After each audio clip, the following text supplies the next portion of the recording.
pasa don Fernando de Saavedra a la corte, sus graves negocios. Vencido, pues, Argote de Molina en sus pretensiones contra la casa de Saavedra, cuyo infortunio fue bastante para alterarle el juicio, salió de nuevo a la palestra el marqués Viejo de Lanzarote como fiador o, digámoslo así, garante de la donación del señorío de Fuerteventura que había hecho a su hija natural doña Constanza. Intentó tener toda la jurisdicción y la superintendencia de las armas, para lo cual empezó las hostilidades desde la corte de Madrid, en donde residía a la sazón. A fin de oponerse a estos ataques con iguales ventajas, no le pesó a don Fernando de Saavedra tener que pasar entonces a España casi a largas jornadas con motivo de otro incidente de más consideración. Este señor, en calidad de tal, se había visto en la precisión de arrestar en Fuerteventura a cierto alguacil de la Inquisición. Acúsole en el Tribunal de Canaria el licenciado José de Armas, fiscal del Santo Oficio, y siguió contra Saavedra un tremendo proceso. La sentencia del licenciado Magdaleno no fue menos tremenda, de manera que don Fernando se halló en la necesidad de recurrir personalmente a la Suprema, en donde defendió su honor con tal eficacia y fortuna que en 1591 fue declarado libre, el fiscal actor multado en 100 ducados, el licenciado Magdaleno en 200 y el mismo don Fernando revestido del carácter de familiar. No salió menos victorioso por lo que mira a la defensa de su jurisdicción territorial contra el marqués de Lanzarote. Habiendo seguido el litigio primero en el Consejo de Guerra y luego por real orden en la Sala de Justicia, obtuvo en grado de revista un triunfo completo. La sentencia pronunciada a 10 de noviembre de 1592 se reducía a amparar a don Fernando y don Gonzalo de Saavedra en la antigua posesión de la jurisdicción política y militar de Fuerteventura. He dicho que fue un triunfo completo porque, si en 11 de abril del año antecedente se había mandado que dicha jurisdicción se entendiese no estando dentro de la isla el marqués de Lanzarote, ahora se declaraba que, aun cuando estuviese en ella, debía ser privativa de los hermanos Saavedras y sus legítimos sucesores. Muere doña María Moxica, suerte de sus hijas. Entretanto había fallecido doña María de la O Moxica, mujer digna de cualquier elogio. Y pues para comprender las últimas disposiciones de su testamento, es muy conducente traer a la memoria el destino de sus dos hijas doña Constanza Sarmiento y doña Juana Mendoza. Se debe saber que doña Constanza había casado en la isla de la Madera con don Gonzalo de Freitas, comendador de Machico. Este hidalgo no tuvo en ella sucesión, pero la dejó por heredera de sus bienes, y como doña Constanza sobrevivió poco tiempo a su marido, los transmitió todos a doña María de Moxica, su madre. Doña Juana de Mendoza fue menos feliz. Aquella engañosa y terrible pasión, que parece las delicias y es el martirio del género humano, no distinguiendo calidades ni sexos, precipitó la virtud de esta señora hasta el extremo de hacerla madre sin haber sido esposa. Doña Inés de Mendoza fue el fruto de esta amorosa trama, y aunque un resto de pudor impidió a doña Juana que la declarase por hija, no dejó de confiar el secreto al arcediano don Pedro Espino, a quien al tiempo de morir dejó por cesionario de sus bienes. Casó la referida doña Inés con don Blas García de Gallegos y fueron hijos suyos don Eugenio y don Lope de Mendoza.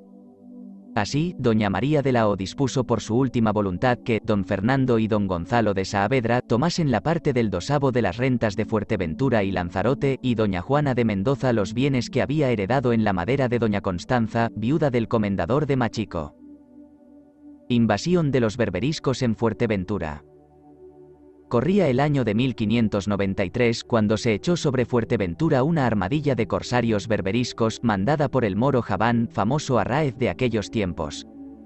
Este jefe hizo desembarcar hasta 600 hombres armados que, habiendo marchado a la villa de Betancuria sin encontrar mucha oposición, quemaron los edificios, saquearon el país y redujeron a ceniza los pajeros o graneros de trigo de aquella comarca.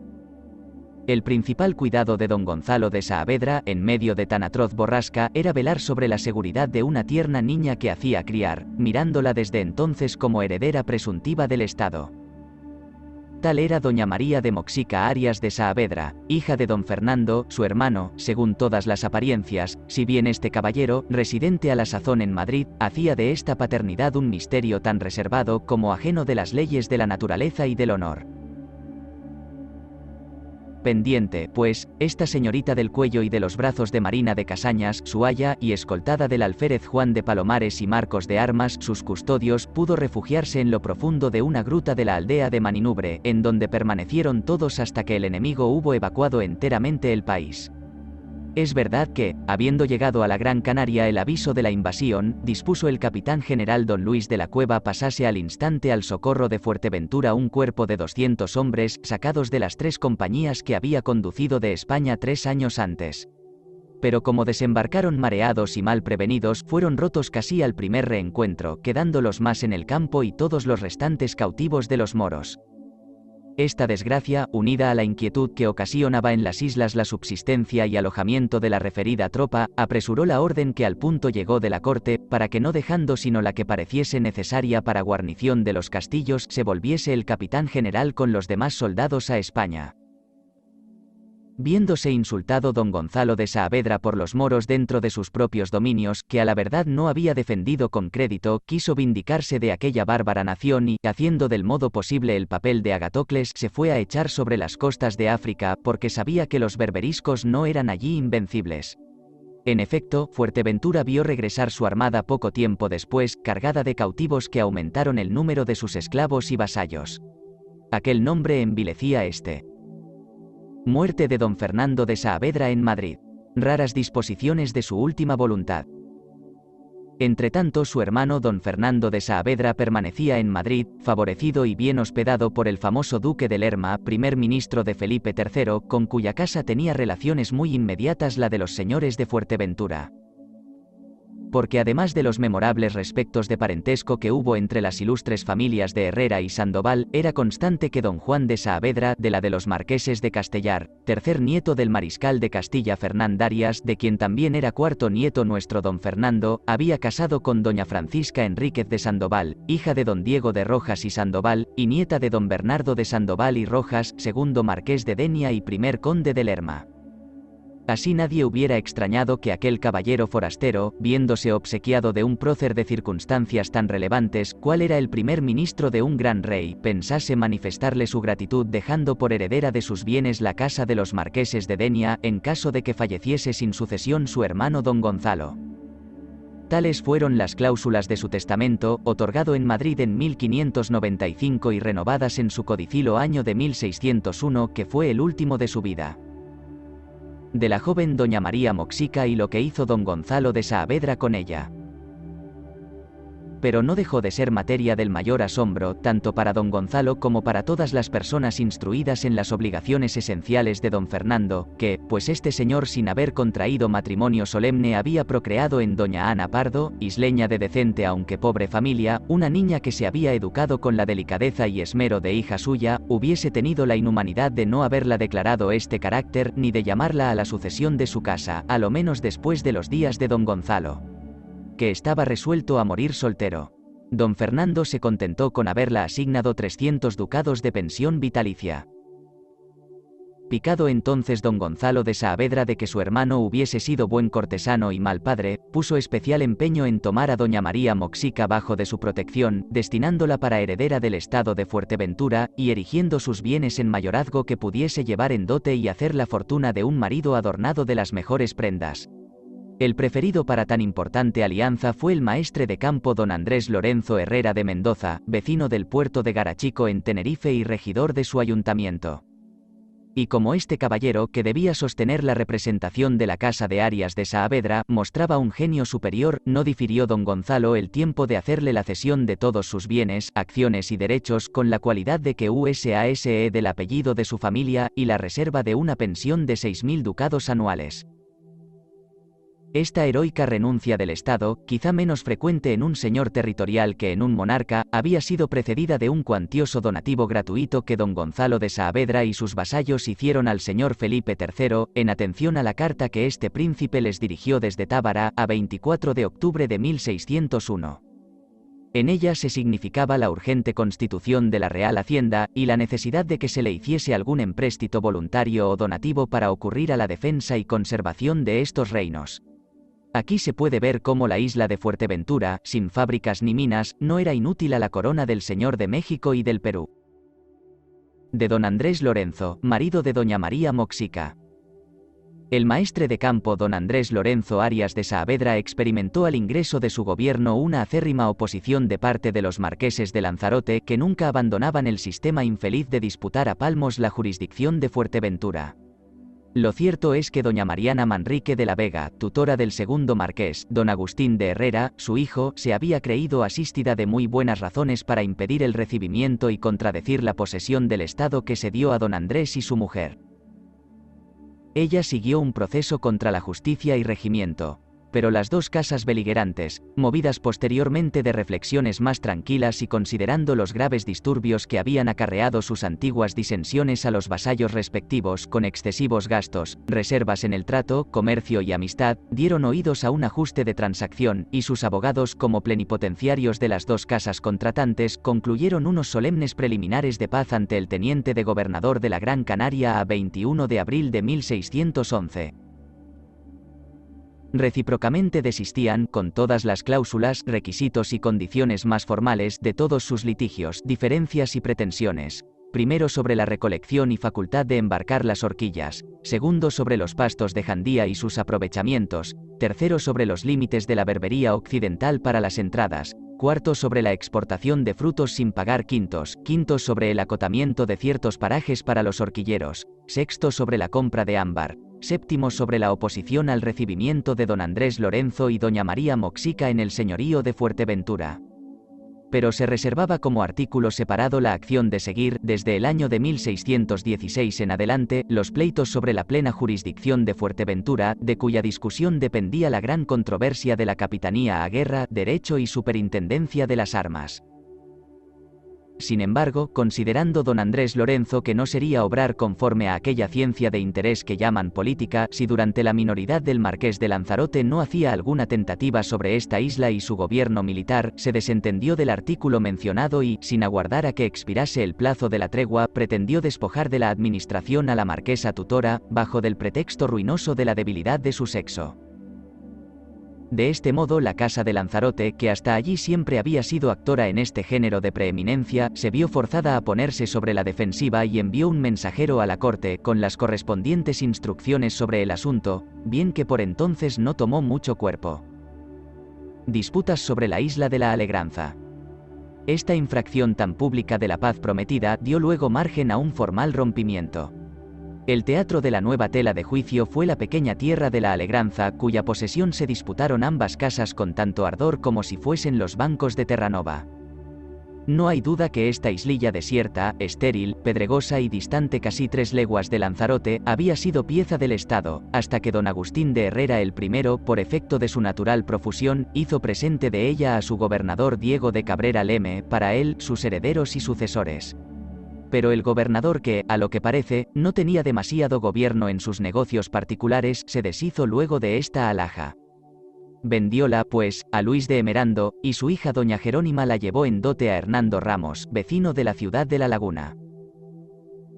Este señor de la isla de la Alegranza y escribano mayor del Cabildo de Tenerife, había usado del dominio útil de su territorio con independencia tan absoluta, que en 1594, tomándole el marqués de Lanzarote el derecho de quintos de los ganados, horchilla, cueros y demás cosas que había extraído de él, se quejó altamente en la Real Audiencia de Canaria, alegando la exención de que sus predecesores habían gozado en orden a semejantes impuestos. En efecto, Hernando Ramos obtuvo provisión, cometida al alcalde mayor de aquella isla, para que se le intimase al marqués y a sus oficiales, bajo de algunas penas, no percibiesen quintos por lo respectivo a los frutos de la Alegranza.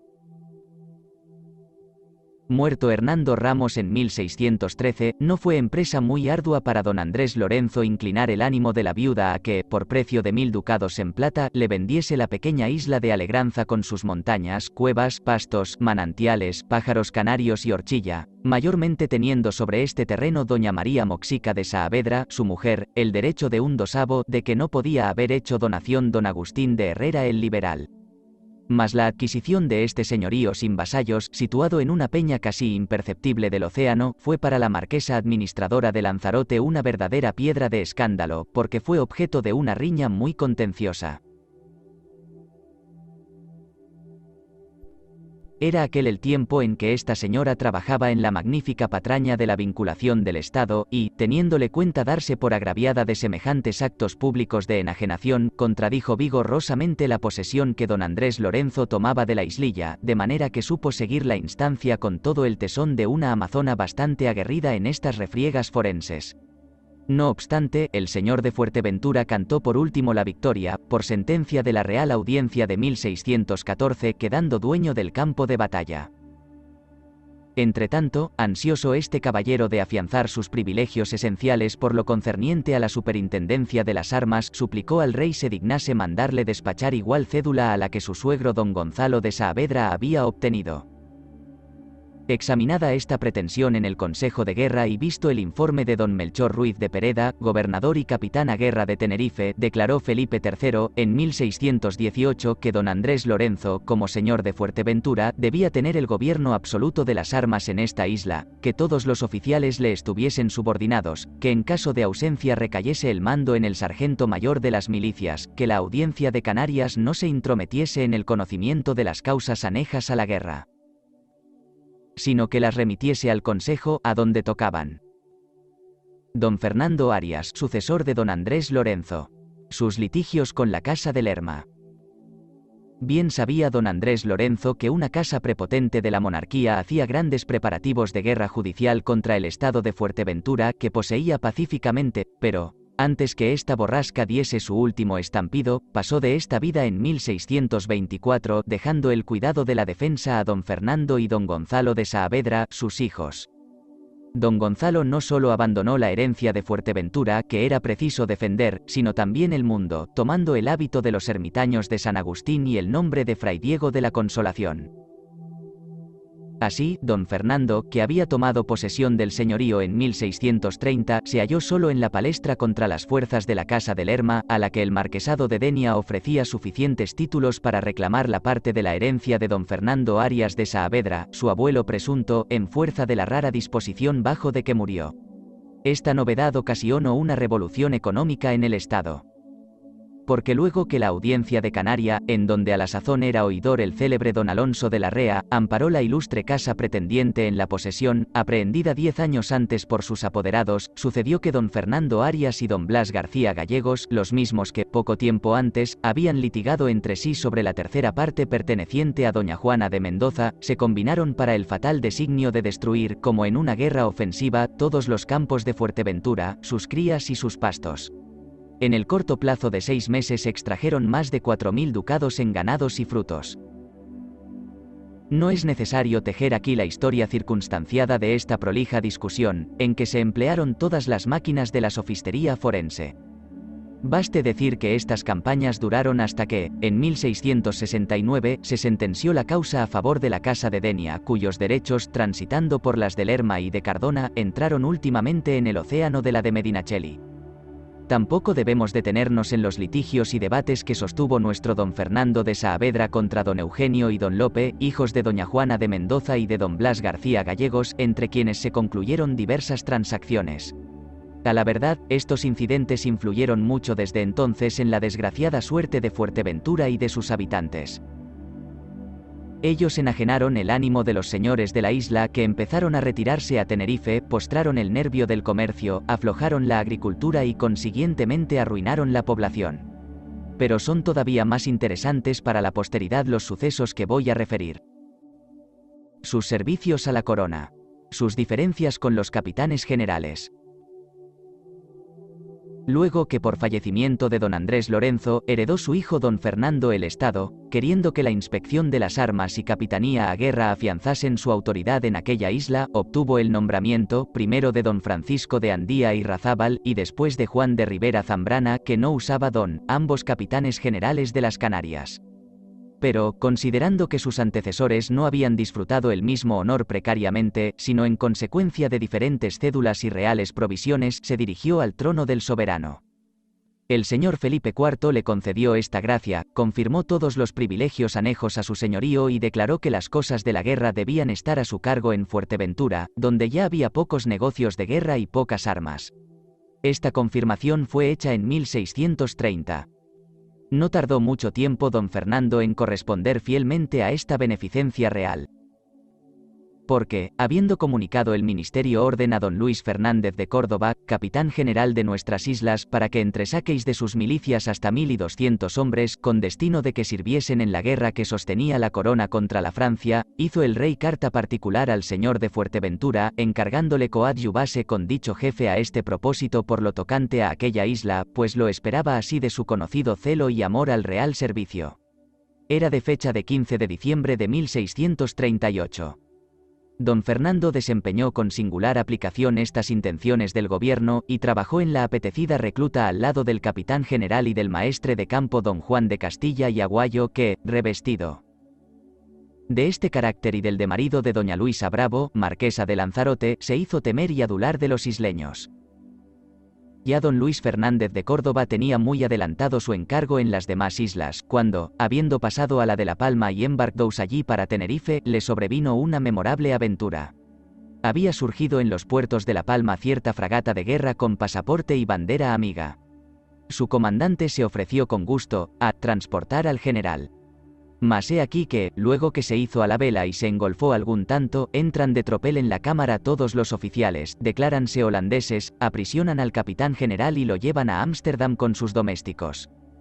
Expirada la tregua entre España y la República de las Provincias Unidas, se había vuelto a encender la guerra con nueva furia. Sin embargo, no quedó impune tan indecorosa alevosía. Así que entendieron aquellos íntegros magistrados las justas quejas del distinguidos prisionero, no solo depusieron de su empleo al comandante del bajel, sino que le condenaron a los gastos de la restitución. En cumplimiento de ello, aportó don Luis de Córdoba a Lanzarote el 28 de octubre de 1639, casi en triunfo y convoyado de 8 navíos. Inmediatamente pasó a Fuerteventura. Recibióle muy favorablemente don Fernando Arias de Saavedra, pero es verosímil que el mismo negocio de la leva, sobre que trabajaban a la sazón, fuese el que desde entonces abriese puerta a aquellas grandes desavenencias y disputas que se suscitaron entre ellos por lo concerniente al gobierno militar de Fuerteventura. Estas se exasperaron más al ingreso de don Pedro Carrillo de Guzmán, sucesor de don Luis Fernández de Córdoba, en la Capitanía General de las Islas. Eran varios los capítulos de estas ruidosas competencias. El general no llevaba a bien que las milicias de Fuerteventura abatiesen las banderas a su señor territorial, que éste hiciese al rey las consultas, no solo de capitanes, sino de los otros oficiales de plana mayor, que pretendiese mandar las armas estando en la isla y aun estando fuera de ella, etc.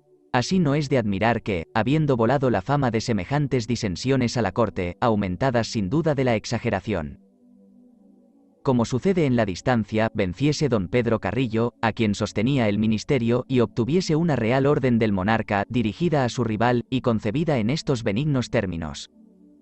Es llamado a la corte don Fernando de Saavedra, cuya dicen ser la isla de Fuerteventura. A mi servicio conviene que, luego que recibáis este despacho por mano de don Pedro Carrillo de Guzmán, mi gobernador y capitán general de las islas de Canaria, sin dilación alguna os embarquéis y vengáis a España, y de la parte a donde arribáredes me daréis por esta vía cuenta de vuestra llegada, y pasaréis a Madrid para que se comuniquen con vos materias de importancia.